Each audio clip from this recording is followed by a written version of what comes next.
우리 주님 부활하신 거룩한 주일에 또 하나님 은혜로 또 거룩한 예배의 자리로 부름을 받습니다. 이 시간 예수 그리스도를 의지하여 또 감사함으로 하나님 앞에 다 같이 예배하는 자리로 나아가도록 하겠습니다. 묵도하겠습니다.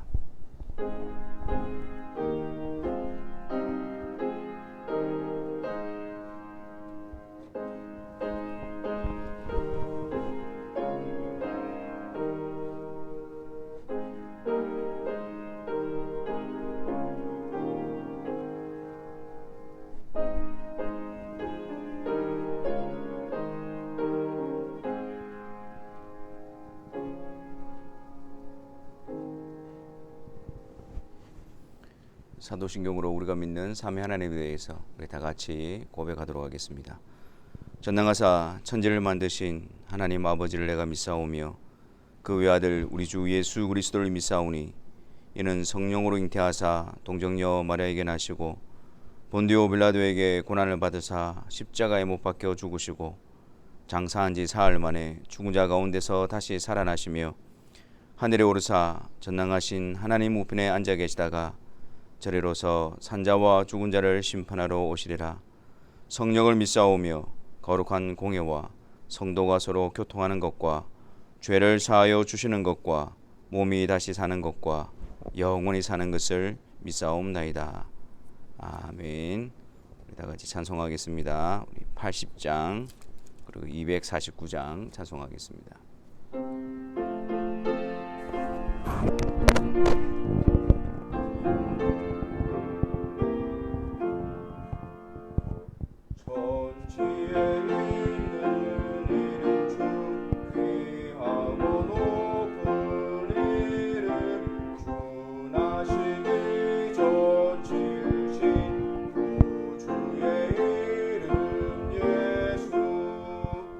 주옵을 내가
저 맑고 노묘한 시어서 명하여 가세 내 주의 찬란한 성에 찬송하며 올라가세.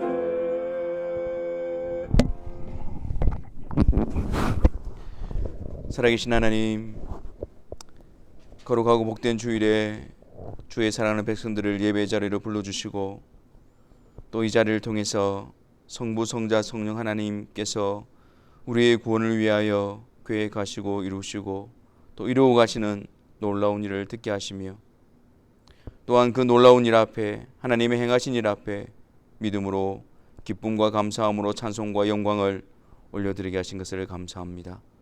이 예배 시간을 통해서 하나님이 우리 하나님 되시고 하나님께서 우리와 함께 하시고 우리의 아버지가 되시는 그 놀라운 은혜의 깊이와 넓이와 높이를 깨달아하는 이 한 시간이 되게 하여 주옵시고 성령께서 우리의 심령 가운데 충만히 역사하여 주셔서 그 놀라운 복된 소식으로 말미암아 우리의 심령에 기쁨과 감사함이 넘치는 이 한 시간이 되게 하여 주옵소서. 이 놀라운 은혜의 자리로 우리가 부름을 받고 있지만 또 그 거룩하신 하나님께서 우리의 하나님이 되시고 우리와 함께 가시지만 하나님께서 미워하시고 진노하시는 여러 가지 죄악이 우리 가운데 있음을 이 시간 고백하며 나아가기를 원합니다. 성령 하나님, 우리의 마음을 비춰주셔서 하나님의 거룩한 빛 앞에 우리의 죄악된 모습을 고백하게 하시고 자복하게 하시고 또한 더욱더 우리 주 예수 그리스도의 공로를 의지하여 하나님의 속죄하심을 믿음으로 바라보는 이 한 시간이 되게 하여 주옵소서. 아울러 그리스도의 속죄하심 가운데 거룩하게 되어진 자로서 이제 죄를 미워하게 하시고 죄에 대해서 애통히 여기게 하시며 죄로부터 돌아서서 하나님의 뜻에 순종하는 거룩한 열망에 휩싸이는 주의 사랑하는 성도들이 되게 하여 주옵소서. 그래서 주 안에서 날마다 새로운 피조물로서 하나님을 닮아가는 그 일에 지치지 않고 더욱더 열심을 내는 거룩한 하나님의 백성들의 삶이 되게 하여 주옵소서. 특별히 예배 시간을 통하여 하나님의 백성들을 양육시켜 주시기를 간구합니다. 하나님, 주의 말씀을 통해서 주의 사랑하는 백성들을 인도하여 주시고 또한 굳건히 세워주시며 보호하여 주옵시고 또한 하나님이 기뻐하시는 거룩한 하나님의 백성으로 빚어가는 은혜의 역사가 있게 하여 주옵소서. 성령 하나님, 우둔한 우리의 마음을 밝혀 보여주시고 강박한 우리의 마음을 제거하여 주시고 부드러운 마음을 다하여 주시사 하나님의 말씀 앞에 단마음으로 세워지며 주의 말씀으로 빚어지며 단련되어지며 변화되어지는 은혜의 시간이 되게 하여 주옵소서. 아울러 함께 예배 자리에 나와 있는 우리의 언약의 자녀들을 주님께서 붙들어 주시고 하나님의 섭리와 하나님의 합당한 때에 그들을 그리스도 안에 새로운 피조물로 세워주시며 또한 그리스도 안에서 하나님의 일꾼으로 또 교회의 일꾼으로 아름답게 빚어지며 준비되어지는 이 한 시간이 되게 하여 주옵소서. 성령께서 우리의 마음을 붙들어 주셔서 우리 주 예수 그리스도를 향하게 하시고 그리스도로부터 우리에게 부어지는 은혜의 충만함으로 말미암아 강건함을 누리는 이 한 시간이 되게 하여 주옵소서. 거룩하신 우리 주 예수 그리스도의 이름으로 기도하옵나이다. 아멘.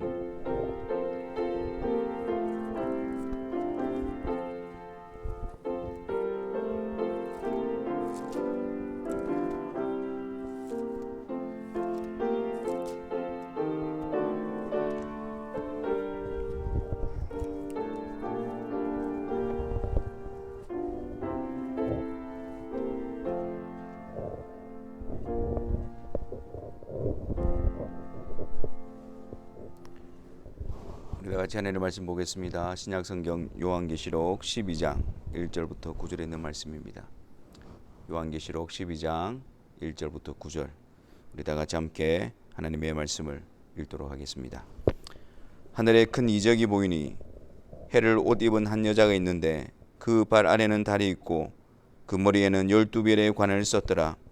이 여자가 아이를 베어 해산하게 되매 아파서 애를 쓰며 부르짖더라. 하늘에 또 다른 이적이 보이니 보라, 한 큰 붉은 용이 있어 머리가 일곱이요 뿔이 열이라. 그 여러 머리에 일곱 왕관이 있는데 그 꼬리가 하늘의 별 3분의 1을 끌어다가 땅에 던지더라. 용이 해산하려는 여자 앞에서 그가 해산하면 그 아이를 삼키고자 하더니 여자가 아들을 낳으니 이는 장차 철장으로 만국을 다스릴 남자라. 그 아이를 하나님 앞과 그 보좌 앞으로 올려가더라. 그 여자가 광야로 도망하매 거기서 1260일 동안 그를 양육하기 위하여 하나님께서 예비하신 곳이 있더라. 하늘에 전쟁이 있으니 미갈과 그의 사자들이 용과 더불어 싸울세. 용과 그의 사자들도 싸우나 이기지 못하여 다시 하늘에서 그들이 있을 곳을 얻지 못한지라. 큰 용이 내쫓기니 예뱀 곧 마귀라고도 하고 사탄이라고도 하며 온 천하를 꿰는 자라. 그가 땅으로 내쫓기니 그의 사자들도 그와 함께 내쫓기니라. 아멘. 우리는 이제 요한계시록 12장에 들어왔습니다. 우리는 요한계시록을 보면서 이 요한계시록이 가지고 있는 전체 틀을 항상 이해하는 것이 중요합니다. 요한계시록은 크게 4개의 환상으로 이루어져 있고 그 사이사이에 3개의 삽입 부분이 들어가 있어서 총 7단원으로 구성이 되어져 있습니다. 근데 이 7단원, 각 단원의 공통점은 바로 예수님께서 이 세상에 오심부터 시작해서 예수님의 재림 때까지 일어난 일을 보여주고 있습니다. 물론 그 내용이 다 일치하지는 않습니다. 하지만 이것은 같은 시기, 즉 예수님께서 이 세상에 오시고 다시 오시기까지의 그 시기 안에 일어나는 일들을 다각적인 측면에서 또 여러 가지 방식으로 그것을 나타내 보여주고 있는 것입니다. 그리고 마지막 단원으로 갈수록 재림에 대한 내용이 더욱더 분명해지는 것을 보게 되어집니다. 이 12장은 이제 4번째 단원을 시작하는 장입니다. 방금 제가 각 단원의 공통점이 그 예수님의 초림과 재림을 다루고 있다고 그랬죠. 그래서 오늘 읽은 본문 12장 초반부에서도 예수님께서 이 세상에 오신 성육신과 또 예수님의 부활과 승천을 다루고 있는 것을 보게 되어집니다. 예수 그리스도께서 탄생하시고 또한 예수 그리스도께서 부활하시고 승천하실 때에 그때 어떤 일들이 벌어지는지를 우리가 한번 살펴보도록 하겠습니다. 먼저 12장에는 하늘에서 2가지 이적이 등장을 합니다. 사도 요한은 환상 가운데 이 2가지 이적을 보게 되어지는데 그 첫 번째 이적은 1절에 하늘에 큰 이적이 보이니 그것은 바로 한 여자에 관한 것이었습니다. 그리고 또 다른 이적은 3절에 또 다른 이적이 등장하는데 그것은 한 큰 붉은 용에 관한 것입니다. 여기서 이적이라고 말하는 것은 이 이적이 가지고 있는 의미는 기능은 그 이적 자체에 어떤 목적을 두고 있는 것이 아닙니다. 이 드러난 이적을 통해서 뭔가를 지시하고 있고 보여주려고 하는 목적으로 이 이적이 사용되어지는 것입니다. 그렇기 때문에 우리는 그 이적에 머물러 있는 것이 아니라 그 이적이 나타내 보이려고 하는 것, 드러내려고 하는 것으로 우리는 나아가야 합니다. 그리고 오늘 말씀을 통해서 이 2가지 이적, 한 여자와 한 붉은 큰 용을 통해서 그것이 가르치고 있고 그것이 나타내려고 하는 것이 무엇인가, 그것으로 우리가 한번 살펴보고자 합니다. 먼저 1절 말씀을 한번 보겠습니다. 1절 말씀에 하늘에 큰 이적이 보이니 해를 옷 입은 한 여자가 있는데 그 발 아래는 달이 있고 그 머리에는 12별의 큰 관을 썼더라. 첫 번째 이적으로 보여준 것이 바로 한 여자에 대한 것입니다. 근데 그 여자를 묘사하는 내용을 보니까 해를 옷 입고 그 발 아래는 달이 있고 그리고 그 머리에는 12별의 관을 썼다라는 아주 영광스러운 모습으로 묘사를 하고 있습니다. 근데 이 여자에 대해서 좀 더 구체적으로 2절에 가면 설명을 하고 있는데 2절 말씀해 보니까 이 여자가 아이를 베어 해산하게 되며 아파서 애를 쓰며 부르짖더라. 그리고 5절로 한번 가보겠습니다. 5절 말씀에 이 여자가 해산의 고통 가운데 낳게 되는 남자아이가 누구인지를 밝혀주고 있는데 여자가 아들을 낳으니 이는 장차 철장으로 만국을 다스릴 남자라. 그 아이를 하나님 앞과 그 보좌 앞으로 올려가더라. 그렇게 말씀하고 있습니다. 그래서 한 여자는 아주 영광스러운 존재를 나타내고 있고 그 여자가 한 아이를 낳게 되어지는데 그 아이가 장차 철장으로 만국을 다스릴 남자라고 합니다. 여기 아주 중요한 단서가 있지요. 그 여자가 아들을 낳았는데 그 아들을 장차 철장으로 만국을 다스릴 남자. 여러분, 이 표현은 어디에 누구에게 사용되어졌던 것입니까? 시편 2편에 가보면 이 메시아에 대한 예언을 기록한 시편인데 시편 2편 9절에 그 메시아에 대해서 예수 그리스도에 대해서 이렇게 표현합니다. 네가 철장으로 그들을 깨트리며. 메시아, 우리 주 예수 그리스도를 지칭하는 표현이죠. 또한 요한계시록 2장 27절에 가보면 두아디라 교회에 대해서 말씀을 주시면서 그리스도의 모습을 어떻게 나타내셨느냐면 2장 27절에 그가 철장을 가지고 그들을 다스려 질그릇 깨트리는 것과 같이 하리라. 예수 그리스도의 모습을 철장을 가지고 그들을 질그릇같이 깨트리리라. 그래서 여기서 나타나는 아이가 낳은 아들은 바로 우리 주 예수 그리스도를 나타내는 것이 분명하고 아이를 낳는 것을 통해서 예수 그리스도가 이 세상에 오시는 사건을 보여주고 있는 것입니다. 그러면 이 예수 그리스도를 낳은 이 여자의 정체는 무엇일까요? 누구를 지칭하는 것일까요? 언뜻 우리들은 마리아가 아닌가라는 생각을 하게 되어집니다. 물론 그렇게 주장하는 사람들도 있고 특히 로마 가톨릭에서는 이러한 내용들을 가지고 마리아를 하늘의 여왕이다라고 칭하기도 합니다. 그리고 마리아가 예수 그리스도를 잉태할 때 마리아도 역시 죄가 없는 상태였고 또한 마리아의 영혼뿐만 아니라 그 죽은 몸조차도 승천했다라고 그들은 그렇게 가르치고 있습니다. 이것은 아주 잘못된 주장이지요. 그러면 이 여자는 누구를 지칭하는 것일까요? 이 여자는 다름 아닌 구약 교회를 말하고 있습니다. 하나님께서는 예수 그리스도에 대한 약속을 선지자들을 통해서 구약 성경에 또 예언으로 기록하여 주시고 또 알려주셨습니다. 그래서 구약 성도들은 하나님께서 약속하신 그 약속을 붙들고 메시아의 오심을 갈망하고 대망하는 그런 삶을 살았습니다. 또한 그 메시아를 기다리고 또 그 메시아를 선포하는 것을 통해서 그들은 오랜 기간 동안 인내해야 되고 또한 그로 인해서 고난을 당하기도 하고 고통 가운데 있었던 것입니다. 마치 그 여자가 산통을 통해서 크게 부르짖는 것처럼 그 메시아를 갈망하고 그 메시아를 약속을 붙드는 그 일을 통해서 많은 고난 가운데 있었음을 보여주고 있는 것이죠. 그래서 때가 참에 로마서 1장 3절에서 말씀하는 것처럼 예수 그리스도께서는 다윗의 후손으로 이 세상에 오시게 된 것입니다. 그래서 그리스도께서 인간의 몸을 입고 이 세상에 오신 그것은 바로 하나님께서 구약에 약속하여 주시고 또한 그 약속을 구약의 교회가 성도들이 기다리고 있고 또한 약속하신 대로 다윗의 후손을 통해서 예수 그리스도가 오신 그것을 말하고 있는 것입니다. 그래서 이 여자는 1차적으로 구약 교회를 지칭하는 것입니다. 그런데 이것은 역사적으로 또 계시사적인 관점에서 구약 교회라고 말하지만 교회는 하나입니다. 구약에 있는 성도들이나 신약에 있는 성도들이나 동일하게 예수 그리스도의 약속 안에서 부름받은 자들이고 또한 하나님께서 부르시는 합당한 때에 그리스도께로 그 언약 안으로 나오는 하나의 교회인 것입니다. 그래서 이 여자의 모습을 한번 다시 떠올려 보십시오. 자, 해를 옷 입고 달을 밟고 그리고 머리에 12별의 면류관을 쓰고 있습니다.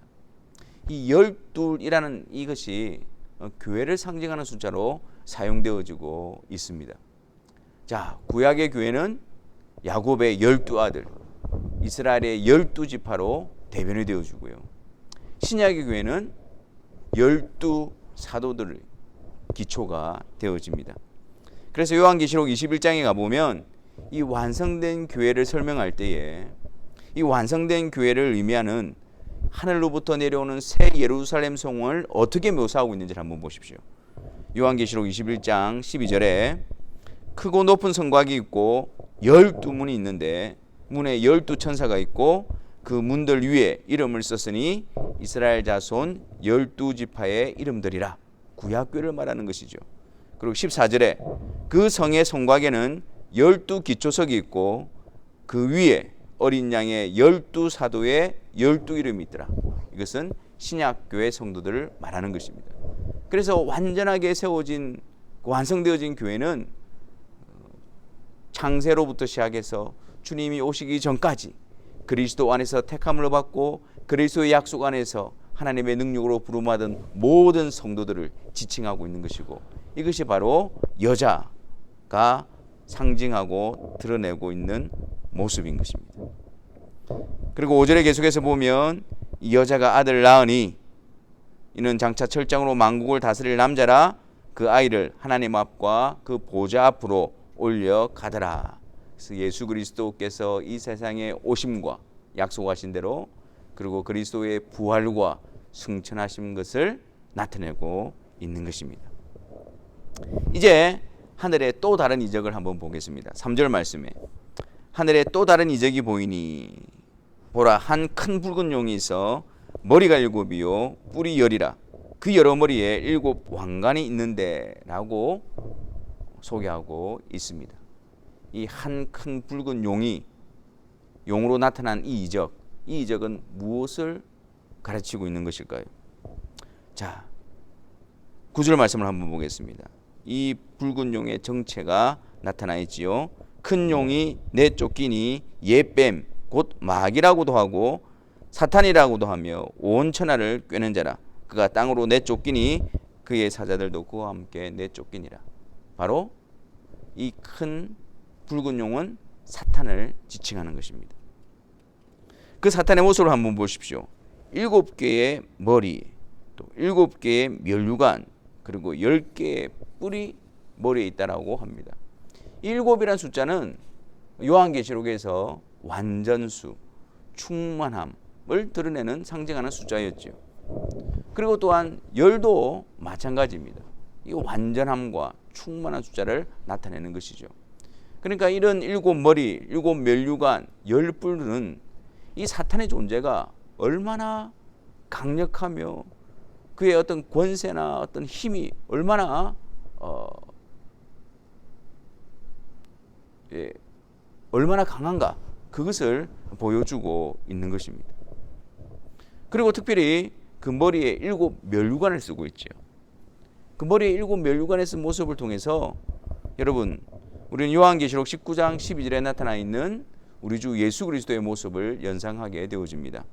자, 요한계시록 19장 12절에 백마 탄 자로 나타나시는 예수 그리스도의 모습이 그 눈이 불꽃 같고 그 머리에 많은 면류관이 있고 이렇게 말씀합니다. 그러니까 사탄은 아주 강력한 권세와 힘을 가지고 있을 뿐만 아니라 그는 예수 그리스도처럼 자신을 가장하고 모방하는 자임을 나타내 보여줍니다. 자신이 마치 그리스도인 것처럼, 자신이만이 만왕의 왕인 것처럼 그렇게 자신을 가장하고 그리스도를 모방하여 결국에는 사람들을 미혹하고 그들을 멸망에 처하도록 하는 존재임을 보여주고 있는 것이죠. 그러니까 우리 주 예수 그리스도께서 쓰신 그 많은 면류관은 승리의 면류관입니다. 만왕의 왕으로서의 면류관입니다. 하지만 사탄의 머리에 쓰여져 있는 그 면류관은 세상을 미혹하고 그리고 그들을 멸망시키기 위한 거짓 면류관에 불과할 뿐입니다. 또한 이 붉은 용은 어떤 일을 하고 있는지를 한번 보십시오. 4절 말씀에 그 꼬리가 하늘의 별 3분의 1을 끌어다가 땅에 던지더라. 여러분, 꼬리가 등장하는데 그 고대 사회에서 이 꼬리라는 것은 어떤 부정적인 방법, 거짓 이런 것을 상징할 때 사용되어지는 것입니다. 그러니까 사탄이 사용하는 방법이 어떠하다는 것을 우리가 알게 되어지죠. 근데 특별히 사탄이 하는 일을 한번 보십시오. 용이 해산하려는 여자 앞에서 그가 해산하면 그 아이를 삼키고자 하더니, 용이 하는 일이 뭡니까? 사탄이 하는 일이 뭡니까? 여기서 여자는 구약교회라 그랬고 그 아이는 예수 그리스도의 성육신, 예수 그리스도의 이 세상에 오심이라 그랬어요. 그러니까 용은 지금 무엇을 하고 있습니까? 그 여자 앞에서 그 여자가 아이를 해산하면 그 아이를 삼켜버리기 위해서 그렇게 있는 모습을 보여주고 있는 것입니다. 사탄은 예수 그리스도를 통해서 하나님의 구원의 계획을 처음부터 방해하고 처음부터 그것을 막아서는 자입니다. 예수 그리스도를 통해서 하나님의 백성들을 구원하시고 또한 마귀의 일을, 사탄의 일을 멸하시려고 하는 그 하나님의 계획을 아주 정면으로 맞서고 있는 그 존재가 바로 사탄인 것입니다. 여러분, 이것은 창세기 3장 15절에서부터 이미 예언이 되어져 있던 사실이 아닙니까? 여자의 후손으로 오시는 예수 그리스도와 또 뱀의 후손으로 상징되어지는 사탄과의 그런 전쟁이 있을 것임을 창세기 3장 15절에 이미 말씀해 주셨습니다. 그리고 또한 이 성경의 역사를 볼 때에 이 용이 구원자로 오시는 예수 그리스도를 제거하고 또 막아서고 방해하기 위해서 많은 시도들을 한 것을 보게 되어집니다. 그 첫 번째 사건이 바로 가인이 아벨을 죽이는 사건입니다. 아예 아벨을 죽임으로 말미암아 구원자가 오시는 그 계보 자체를 없애려고 시도했던 사건이지요. 하지만 하나님께서는 셋을 주시면서 그 구원자 예수 그리스도가 오시는 계보를 계속해서 이어가도록 역사하셨지요.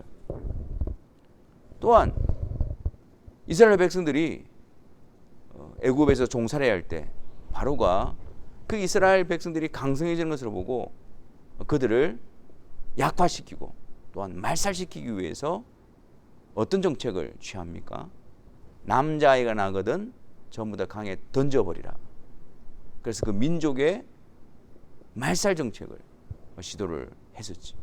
이것도 역시 이스라엘 유다 지파를 통해서 보내실 예수 그리스도의 계보를 말살시키려고 하는 그런 사탄의 시도였던 것입니다. 또한 이 유다 왕국에 있어서 이 북왕국의 이세벨의 딸이었던 아달랴가 이 유다 자손의 왕들의 후손들을 전부 다 멸절시킨 사건이 있습니다. 그래서 아예 그 계보를 끊어버리기 위해서 그 왕들의 후손들을, 왕의 후손들을, 자손들을 다 멸절시킨 적이 있습니다. 하지만 하나님의 섭리 가운데서 그 당시의 왕이었던 아하시아의 아들 요아스를 숨겨서 성전에서 6년 동안 또 양육을 하게 되어지고 또 계속해서 유다 왕국 메시아의 계보가 이어지도록 하나님께서 역사하셨죠. 하만의 경우는 어떻습니까? 유대인들을 말살시키기 위해서 계략을 꾸몄습니다.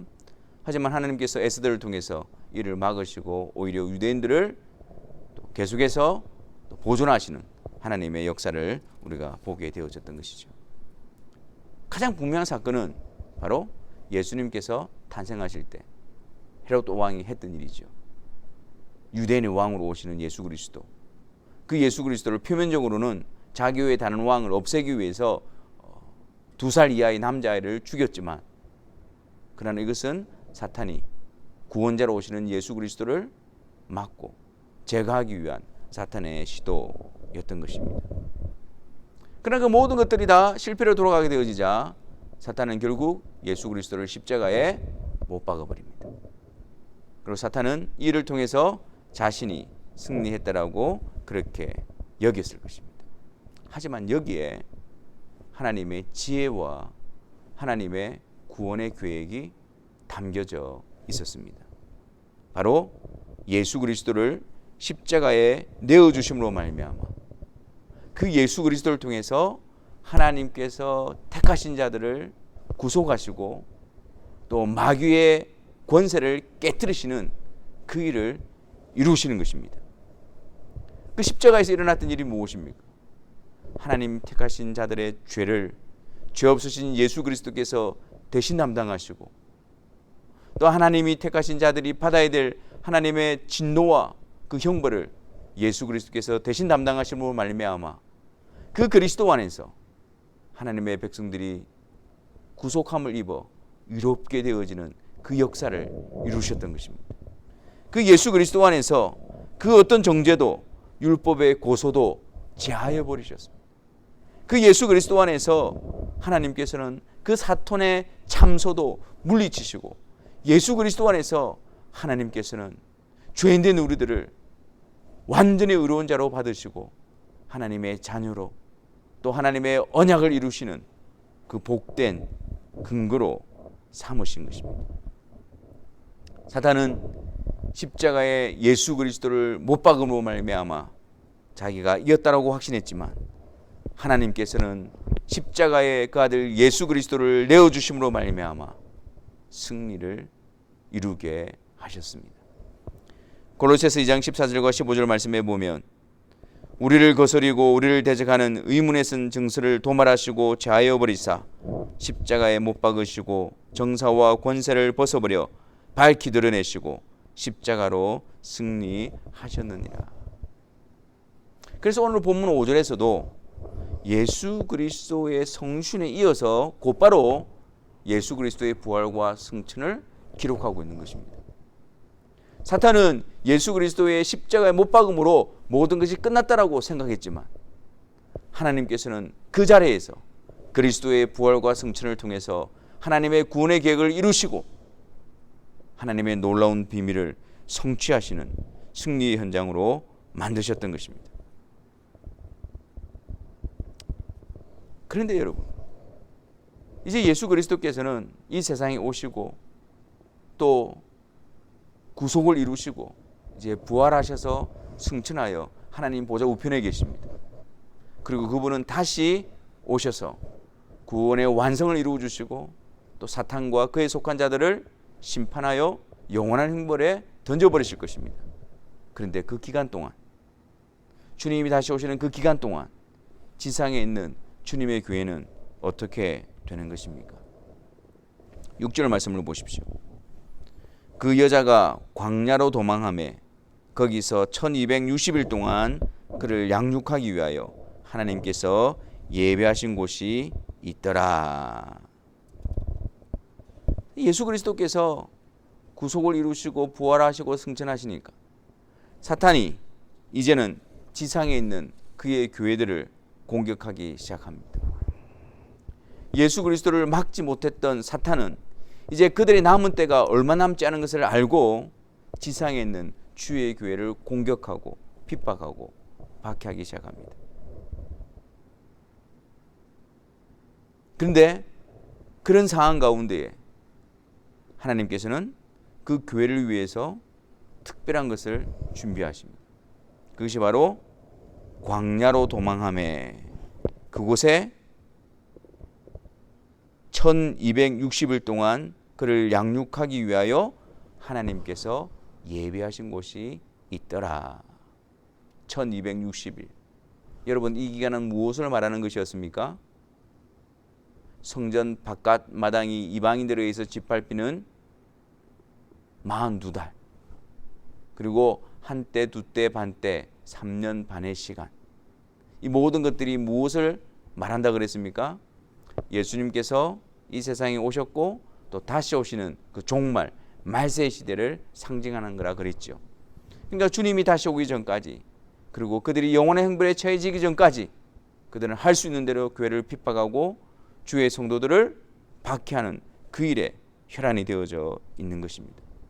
그 기간 동안에 비록 사탄의 공격과 또 핍박과 미혹 가운데 노출되어 있지만 하나님께서는 주의 교회를 지키시고 보호하시기 위해서 광야에 하나님께서 친히 예비하신 피난처를 두신 것입니다. 왜 광야라고 했을까요? 왜 여자가 광야로 도망한다라고 말하고 있을까요? 여러분, 이 광야는 무엇과 결부되어져 있습니까? 이스라엘 백성들이 애굽에서 나와서 홍해를 건너 가나안 땅에 들어가는 그 여정, 광야 여정과 결부가 되어져 있습니다. 여러분, 그 광야는 어떤 장소였습니까? 거기는 사람이 도무지 살 수 없는 곳입니다. 뜨거운 해와 밤의 추위와 정갈의 위협과 배고픔과 갈증과 힘듦과 고난이 있는 곳이었지만, 하지만 동시에 그곳은 어떤 곳이었습니까? 하나님께서 공급하시는 만나와 메추라기가 있었고 반석에서 터져나오는 생수가 있었고 또한 구름 기둥과 불 기둥으로 그를 인도하시는 하나님의 임재가 있었던 곳이었습니다. 이 광야는 두 가지의 의미를 가지고 있습니다. 고난의 현장이었지만 동시에 하나님의 보호하시는 현장이었습니다. 이 광야가 지금 현재 지상에 있는 교회의 모습을 잘 나타내 주기 때문에 광야라는 이미지를 사용하고 있는 것입니다. 지상에 있는 주님의 교회는 사단의 공격과 또 박해와 핍박 가운데 노출되어 있지만 그러나 동시에 하나님의 권능의 손 아래 보호하심과 붙드심 가운데 있는 것이 교회의 모습인 것입니다. 그런데 여기서 하나님께서 하나님의 교회를 보호하시는 것뿐만 아니라 그들을 광야 가운데에 하나님이 예배하신 곳으로 이끄시는 또 다른 목적을 말씀하고 있습니다. 그것은 바로 그를 양육하기 위하여입니다. 그런 환경 속에서 그런 외부적인 그런 핍박과 고난과 미혹 가운데서 하나님은 하나님의 교회를 보호하실 뿐만 아니라 그들을 양육시켜 가시는 것입니다. 그들을 자라나게 하시는 것입니다. 그들을 단련시켜 가시는 것입니다. 하나님께서 예배하신 그곳은 어디일까요? 그것은 바로 우리 주 예수 그리스도 안입니다. 그것은 바로 예수 그리스도와 연합을 말하는 것입니다. 예수 그리스도와의 연합, 참된 교회이지요. 참된 교회는 어떻습니까? 머리 대신 그리스도와 부름받은 자들이 그리스도의 몸에 연합되어진 지체들로 이렇게 구성이 되어져 있습니다. 하나님께서는 주의 교회를 보호하시고 양육하시기 위해서 참된 교회, 그리스도와 연합되어져 있는 그 참된 연합을 통해서 그들을 양육시키시고 보호하시는 것입니다. 골로새서 2장 19절을 보십시오. 골로새서 2장 19절에 온 몸이 머리로 말미암아 마디와 힘줄로 공급함을 받고 연합하여 하나님이 자라게 하심으로 자라느니라. 머리 대신 그리스도와 몸인 성도들이 연합되어져서 그 그리스도로부터 힘줄과 마디를 통해서 영양분을 공급받아서 그래서 그 연합을 통해서 하나님께서 하나님의 교회를 양육시키시고 하나님의 성도들을 자라나게 하신다는 사실입니다. 그러므로 우리는 광야로 나아가야 합니다. 하나님이 예배하신 곳으로 나아가야 합니다. 항상 머리 대신 예수 그리스도를 붙들라는 것입니다. 항상 머리 대신 예수 그리스도를 바라보라는 것입니다. 항상 머리 대신 예수 그리스도를 의지하라는 것입니다. 우리의 시선은 항상 주님께로 향하고 우리의 마음과 생각은 주님의 뜻과 교훈으로 충만하며 우리의 손과 발은 항상 주님의 뜻에 순종할 준비가 되어져 있어야 합니다. 말씀을 통해서 계시되어진 예수 그리스도를 바라보고 기도를 통해서 그리스도로부터 배우고 그리스도를 따라가는 일에 우리는 사모함과 열심을 내어야 하는 것입니다. 그분 앞에서 그분과 함께 그분으로 말미암아 나아가고 멈추고 그분 앞에서 취해야 될 것과 버려야 될 것을 구별하고 그분 앞에서 배우게 될 때에 우리는 하나님의 백성으로 양육받게 되어질 것입니다. 광야, 그곳은 고난의 자리였지만 하나님의 보호하심과 하나님의 임재와 하나님의 권능이 충만한 곳이었습니다. 하지만 이스라엘 백성들은 그 현장에서 어떤 모습을 드러내게 되어집니까? 하나님께 불순종하고 하나님을 대적하고 하나님을 시험하고 원망하고 낙심하고 불신하였습니다. 그 은혜의 현장 속에서 그 은혜에 합당한 자로 자라나고 그 은혜에 합당한 자로 양육받은 것이 아니라 도리어 그 은혜의 자리에서 멸망에 합당한 자의 모습으로 드러내었던 것입니다. 우리가 하나님의 구속하심을 말하면서도 죄악 가운데 머무기를 여전히 좋아하고 하나님의 인도하심을 말하면서도 자기의 뜻을 쫓아 행하기를 여전히 기뻐하고 하나님의 보호하심을 말하면서도 여전히 두려움과 의심 가운데 계속해서 사로잡혀 있다면 하나님께서 양육하신다는 사실을 알고 있음에도 불구하고 거기에 자라나는 일에 관심을 두지 않고 있다면 이것은 흡사 광야에서 쓰러져 갔던 이스라엘 백성들의 모습과 다를 바가 없을 것입니다. 우리가 오랫동안 신앙생활하고 주님을 따라왔지만 여전히 우리 안에 있는 완고함, 여전히 우리 안에는 강팍함, 고집스러움이 있다면 하나님의 은혜를 구하십시오. 그 자리에 머물러 있지 마시고 육신의 굳은 마음을 제하여 달라고 간구하십시오. 부드러운 마음을 다하여 주시고 우리 가운데 성령께서 우리의 마음을 다스려 주셔서 하나님의 말씀 앞에 굴복하며 순종함으로 자라나는 일에 열심을 내게 해달라고 기도하십시오. 여전히 오랫동안 신앙생활을 하고 있지만 영적인 자라남, 성숙, 진보를 이루지 못하고 계속해서 뒷걸음질 치고 있다면 애통이 여기며 가슴 아파하며 그 자리에서 일어서기 위해서 성령의 은혜를 간구하십시오.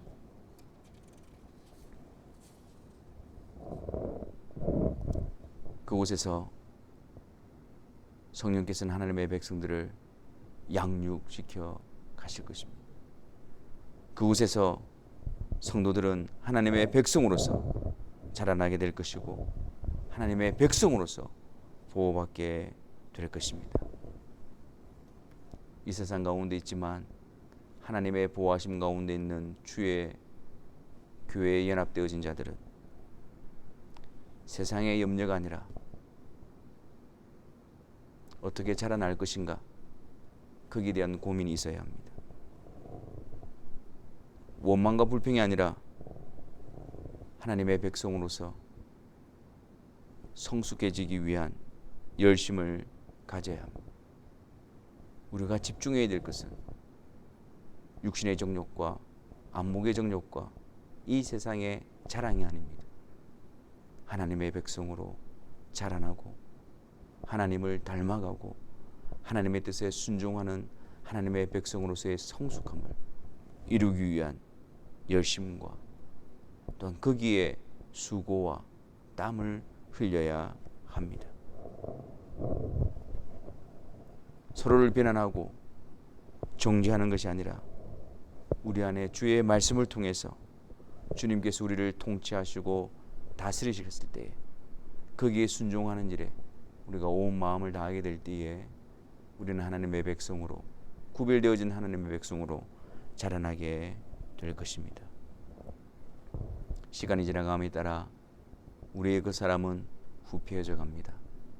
하지만 시간이 지나감에 따라 주님 앞에 설 날이 다가오고 주님 오심이 더욱더 가까워짐에 따라 주의 사랑하는 성도들은 그 속사람이 날마다 더욱더 새로워져 가야 합니다. 우리의 겉사람은 후패하지만 우리의 속사람은 주의 은혜로 주님께서 우리를 양육하시는 것을 통해서 더욱더 주님을 사랑하는 자로, 더욱더 주님을 의지하는 자로, 더욱더 주님을 경배하며 주님을 순종하는 자로 그렇게 우리는 세워져야 할 것입니다.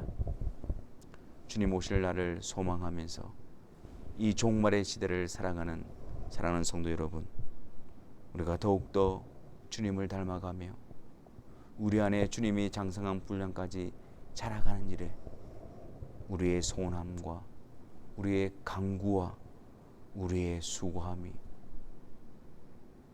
채워져서 주님 오시는 그날까지 하나님께서 기뻐하시는, 하나님께서 원하시는 그 자리에까지 자라나는 일에 충성을 다하시는 주의 거룩한 백성들이 되시기를 주님의 이름으로 축원합니다. 기도하겠습니다. 사랑의 하나님, 이 어두운 세상 가운데서 주의 교회를 세우시고 주님의 몸에 연합되어진 사랑하는 주의 지체들을 양육하시며 이끌어가시는 하나님의 놀라운 손길 앞에 복된 열매로 채워지고 연거려지고 풍성하게 드러나는 우리의 모습이게 하여 주옵소서. 그리하여 주님 가까울수록 세상은 더욱더 악해져 가지만 우리는 그 세상 가운데서 구별받은 하나님의 자녀다움으로 더욱더 채워지는 은혜의 역사가 있게 하여 주옵소서. 예수 그리스도 이름으로 기도하옵나이다. 아멘.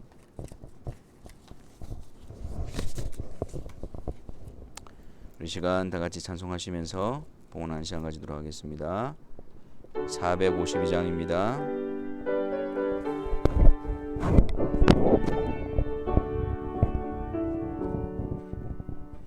내 모든 손 기도의 제목 예수님과 함께 원함이라. 예수님 영상 나 입기 위해 세상에 모아기졌네. 예수님과 함께 내가 원하네. 날 구원하신 예수님을 내 마음속에 지금 모도사 주님의 영상 인치소서. 무한한 사랑 풍성한 긍휼 슬픈 자 위로하시는 주. 길은 죄인 부르는 예수 그 영상과 함께 하옵소서. 예수님과 함께 내가 원하네. 날 구원하신 예수님을 내 마음속에 지금 모도사 주님의 영상 인치소서. 겸손한 예수 거룩한 주님 원수의 멸시 참으신 사. 우리를 위해 고난을 받은 구주를 함께 하옵소서. 예수님과 함께 내가 원하네. 날 구원하신 예수님을 내 마음속에 지금 모도사 주님의 영상 인치소서. 봉헌 기도하겠습니다. 사랑의 주님, 또 예배 시간 중에 봉헌하는 시간으로 나아갑니다. 이 시간을 통해서 하나님께서 우리에게 베푸신 놀라운 구원의 은혜 앞에 우리의 심령이 다시 뜨거운 감사로 채워지게 하여 주옵시고, 또한 세상에서 우리를 건져내어 하나님의 백성으로 지키시고 보호하시며 양육하시는 하나님의 손길 앞에 감사함으로 순종하는 주의 사랑하는 성도들의 발걸음이 되게 하여 주옵소서. 하나님, 우리가 이 죄악된 세상 가운데에 여러 가지 외부적인 힘듦과 어려움과 고난 가운데 처해 있지만, 그러나 하나님의 손에 붙들림 받은 자임을 잊지 않게 하여 주옵시고, 그리스도 안에서 양육받은 자임을 알게 하여 주셔서 주님의 은혜 가운데 자라나는 일에 충성을 다하는 주의 사랑하는 성도들이 되게 하여 주옵소서. 그 하나님의 보호하심과 하나님의 자라나게 하심을 듣고 또 믿음으로 삶의 현장 가운데 나아갑니다. 그곳에서 주님의 뜻이 이루어지는 은혜의 자리가 되게 하여 주옵시고, 함께 하시는 하나님으로 말미암아 하나님의 백성으로 새로워지는 역사의 현장이 되게 하여 주옵소서. 양들의 큰 목자이신 우리 주 예수를 영원한 언약의 피로 죽은 자 가운데서 이끌어내신 평강의 하나님이 모든 선한 일에 너희를 온전하게 하사 자기 뜻을 행하게 하시고, 그 앞에 즐거운 것을 예수 그리스도로 말미암아 우리 가운데서 이루시기를 원하노라. 영광이 그에게 세세 무궁토록 있을지어다. 아멘.